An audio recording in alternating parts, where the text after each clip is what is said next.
ലഹരിക്കെതിരെ ശക്തമായിട്ടുള്ള പോരാട്ടം തന്നെ. നമുക്കറിയാം, നമ്മുടെ കുഞ്ഞുങ്ങളൊക്കെ ലഹരിക്ക് അടിമപ്പെടുന്ന കാലഘട്ടത്തിൽ വനിതകൾ എന്ന നില, അമ്മമാർ എന്ന നിലയിൽ ലഹരിക്കെതിരെ ശക്തമായ പോരാട്ടം തന്നെയാണ്. ഈ ലോകത്തുള്ള ഇവിടെയുള്ള എല്ലാവരുടെയും യുവതലമുറയിലുള്ള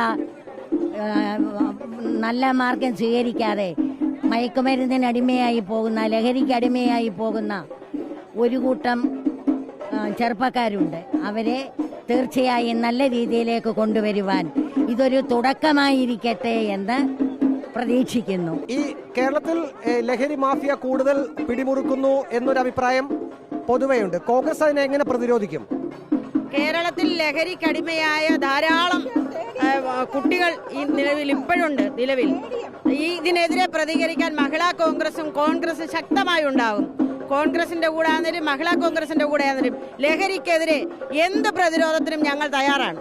ഞങ്ങൾ അമ്മമാരല്ല, ഞങ്ങളുടെ കുട്ടികളെ രക്ഷിക്കണം, കേരളത്തിലെ കുട്ടികളെ രക്ഷിക്കണം എന്നുള്ള ഒറ്റ ഒരു ആഗ്രഹം കൊണ്ട് മാത്രമാണ് കോൺഗ്രസ് ഇങ്ങനെ ഒരു തീരുമാനമെടുത്തതും. അതോടൊപ്പം എല്ലാം ഇത് കോൺഗ്രസിന്റെ മാത്രമല്ല, ഇത് എല്ലാവരും ഉണ്ട്, ഇതിനകത്ത് എല്ലാവരും ഉണ്ട്. രാഷ്ട്രീയ ഭേദമന്യേ എല്ലാവരും ഇതിനകത്ത് പങ്കെടുക്കുന്നുണ്ട്. ഞങ്ങളുടെ കേരളത്തെ രക്ഷിക്കുക എന്നുള്ള ഒറ്റ ഒരു ഉദ്ദേശം മാത്രമാണ് ഇതിന്റെ പിന്നിലുള്ളത്.